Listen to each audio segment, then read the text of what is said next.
नाही जमत. या ये बस इकडे. मराठा समाजाच्या व्यथा असं हे झालेलं आहे. मनोज जरांगे पाटील या इकडे. यांनी जो आपल्या पोटाला चिमटा घेऊन 17 दिवस आम्हाला उपोषण केलं. त्यांनी 7-8 दिवस झाले ना, 8 दिवस बिगर अन्न पाण्याचा थेंबचा ट्रीटमेंट घेता त्यांनी उपोषण केलं. आम्ही तर इथं पाणी पिऊन उपोषण करत होतो. आम्हाला छत्रपती शिवाजी महाराजांच्या नंतर जर दुसरं कोण दिसतंय तर मनोज जरांगे पाटील दिसतात. आणि त्यांचा आदर्श घेण्यासाठी, त्यांच्या आंदोलनाला बळ देण्यासाठी आम्हाला कर नाही झाले त्यांच्या वेदना. आम्ही घरादाराचा विचार केला नाही, आमच्या फॅमिलीचा विचार केला नाही. आमच्या समोर फक्त आणि फक्त मनोज जरांगे पाटलाच होते. त्यांचा लढा दिसत होता, त्यांचा त्याग दिसत होता. त्यांच्या आंदोलनाला बळ देण्यासाठी म्हणून आपण काहीतरी केलं पाहिजे. आणि त्यांनी हाक दिली की संपूर्ण महाराष्ट्र राज्यामध्ये आमरण उपोषण, साखळी उपोषण झाले पाहिजे. बाई आमचं गाव बघितलं तर खूप छोटस आहे, 1213 मतदारसंख्या इथं. पण इथल्या गावानं खेड्यापाड्यातल्या प्रत्येक गावाला आमच्या गावाचं बघून आमच्या गावाचा आदर्श घेतलाय. आमच्या गावात येऊन आमच्या आंदोलनाला पाठिंबा देऊन आमच्यातली ऊर्जा बघून ठिकठिकाणी साखळी उपोषण चालू केले. आणि प्रत्येक खेड्यापाड्यामध्ये एकच विषय चालू झाला की वाकडी सारख्या गावामध्ये एवढ्या छोट्याशा गावामध्ये एवढं आंदोलन उभं करू शकतात तर आपले तर किती मोठे मोठे गाव आहेत. इटकूर नंतर जर इथं अग्रेसर कोण असेल तर वाकडी. आणि वाकडीतल्या प्रत्येक तरुणांना रात्रंदिवस इथं काय होतं काय की काय वेगळं होतं का की प्रत्येक वेळेस 20-25 जणांची टीम रात्रंदिवस इथं कार्य करत होती. त्या टीमचं पण मनापासून आभार मानतो. आणि प्रत्येक जण आम्हाला काल प्रत्येकाची तळमळ आम्हाला जाणवत होती की प्रत्येक जण म्हणायचं की तुम्ही उपोषण मागे घ्या, काहीतरी खा. कोण रडत होतं, कोण तंदावत होतं. पण आम्हाला मनोज जरांगे पाटील यांचा त्याग समोर दिसत होता. आपण समाजाचं काहीतरी देणं लागतो या हेतून आम्ही इथं बसलेलो होतो. आम्ही संपूर्ण आंदोलनाला आणि मनोज जरांगे पाटील यांना स्वतःचं समर्पण केलेलं होतं. त्याच्यामुळे आम्हाला 5-6 दिवस कसलीही भूक लागली नाही, इच्छा पण झाली नाही की आम्ही काहीतरी खाल्लं पाहिजे. गळाटा होत होता, अशक्तपणा येत होता. तरी पण आम्ही इथं आज 6 दिवस झाले, पोटात अन्नाचा कणही नव्हता. तरी पण काही समाज बांधव यायचे, बोलायचे, चिडचिड व्हायची. बोलता बोलता कुणाला चिडचिडीमध्ये रागात बोललो असेल, कुणावरती वाईट शब्दाचे प्रयोग झाले असतील, माझ्या भावना समजून घ्या की ते का बोलत होतो. आणि मनापासून मी त्यांची दिलगिरी व्यक्त करतो, कारण समाजाचा आपण काहीतरी देणं लागतो. तुमच्या भावना आमच्यापर्यंत पोहोचत होत्या, पण आम्हाला हे आंदोलन मोडीत काढायचं नव्हतं. त्याच्यामुळे आम्ही तुम्हाला तसे शब्द वापरले असतील. ते एक लहान भाऊ म्हणून, घरातला एक मेंबर म्हणून समजून घ्या. पण समाजाबद्दलची तळमळ जी मनोज जरांगे पाटलाची आहे, त्यांच्या पाठीमागे खंबीरपणे उभं राहणं हे आपलं कर्तव्य होतं. त्यामध्ये तुमच्या सगळ्यांचा खारीचा वाटा आहे. आणि आम्ही जरी हे आंदोलन केलं असलं तरी यशस्वी करण्यासाठी तुम्ही पूर्ण ताकदीनं आमच्या बरोबर उभा राहिलात. आणि भैया कालच सांगितलं जरांगे पाटलांना की जरी ही लढाई अजून संपलेली नाही, 2 महिन्याचा वेळ आपण सरकारला देत आहे, पण लढाई संपलेली नाही. भैया आम्ही लगेचच हे आंदोलन चालू केलेलं आहे. संपूर्ण गावकऱ्यांनी एकत्र आलो, सकाळी मिटिंग झाली. आजपासून लगेचच साखळी उपोषणाचं नियोजन केलं. आजपासून लगेचच 2 महिने लगातार हे साखळी उपोषण चालूच राहणार आहे. एक कुठेही कसलाही खंड पडणार नाही. आणि ज्यावेळेस मनोज जरांगे पाटील सांगतील ते धोरण आणि बांधतील ते तोरण, या दिशेवर आम्ही चालणारे मराठे वाकडीतले. त्यांनी जर मुंबईला चलो मुंबई म्हणून जर घोषणा केली तर कमीत कमी बाया या गावातून 100 कार्यकर्ते मराठा निघतील आणि धडक मंत्रालयाला दाट जातील अशी आमची तयारी आहे. एवढं बोलतो. सगळ्यांच्या सहकार्याबद्दल पुन्हा एकदा मनापासून आभार मानतो. धन्यवाद.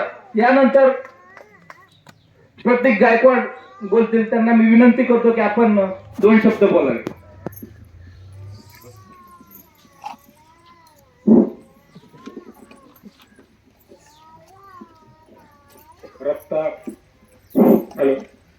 रक्तामध्ये उसळता तापता लावा आणि शिवराय शब्दाची जाण आम्हाला. हे वाक्य मनामध्ये घेऊन आपल्या गावातील युवकांनी मराठ्यांचे क्रांतीसूर्य संघर्ष योद्धा मनोज जरांगे पाटील यांच्या आमरण उपोषणाला पाठिंबा देण्यासाठी आपल्या वाकडी नगरीतील हे मराठा बांधव एकत्रित आले आणि त्यांनी ठरवलं की आपल्याला आपल्या समाजासाठी आपल्या संघर्ष योद्ध्याला पाठिंबा देण्यासाठी आज या ठिकाणी आमरण उपोषण करायचं. बघा, एक दिवस उपाशी राहिलेल्या माणसाला कळतं की अन्नाची किंमत काय. एक दिवस जेवण नाही केलेल्या व्यक्तीला संध्याकाळी कळतं की अन्नाबद्दलची तळमळ जाणवते. पोटामध्ये काही नसल्यावरची तळमळ जी काय असते ती उपाशी माणसाला विचार. ही माणसं गेल्या 5 दिवसापासून इथं उपाशी बसलेली आहेत. फक्त पाण्यावरती आपलं जीवन काढतायत आणि मनोज जरांगे पाटलांनी मागच्या टप्प्यामध्ये 29 ऑगस्ट 2023 पासून सलग 17 दिवस अन्नाचा कणही न घेता उपोषण केलं. त्या माणसाला कुठलंही राजकारण करायचं नव्हतं. त्या माणसाला कुठल्याही पक्षाचं सदस्यत्व स्वीकारायचं नव्हतं. त्या माणसाला मुख्यमंत्री व्हायचं नव्हतं, कुठलं मंत्रिपद घ्यायचं नव्हतं, आमदार व्हायचं नव्हतं, खासदार व्हायचं नव्हतं, तुमच्या गावचा सरपंच व्हायचं नव्हतं.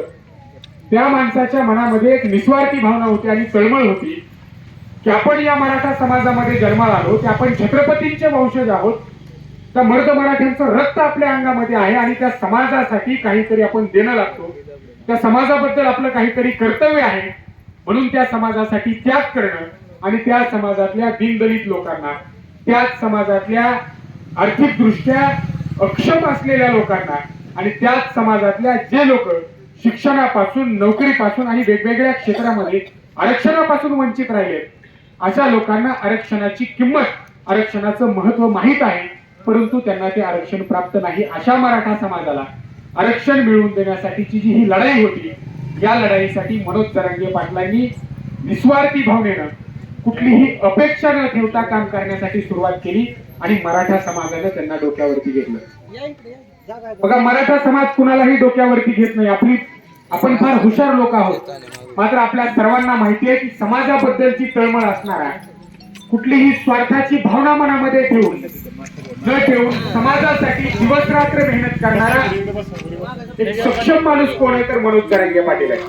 आणि त्यासाठी आपण सर्वांनी त्यांना समर्थन केलं आणि अवघ्या भारतभरातून 14 तारखेला समाज आंतरवली सराठी या ठिकाणी एकत्र आला आणि जगातील सर्वात मोठी सभा, भारतातील नाही, जगातील सर्वात मोठी सभा, आज तक या चॅनलच्या अहवालानुसार 1,98,00,000 लोक जर कुठे एकत्रित आले असतील जगाच्या पाठीवरती तर ते आंतरवली सराठी या ठिकाणी.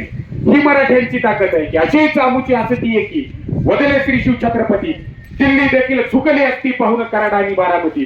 ही मराठ्यांची ताकद आहे. ज्या मराठ्यांच्या ताकदीनं दिल्लीचं तख्त हलवलं, ज्या मराठ्यांनी दुश्मनांचा नायनाट केला, ज्या मराठ्यांनी स्वाभिमानी स्वराज्याची निर्मिती छत्रपती शिवाजी महाराजांच्या सोबतीने केली, त्याच मराठा समाजावरती आज अन्याय होतोय आणि हा अन्याय दूर करण्यासाठी मनोज जरांगे पाटील सारखा एक योद्धा उभा राहिला आणि त्या योद्धांना सबंध भारतभरातील मराठ्यांना एकत्रित केलं.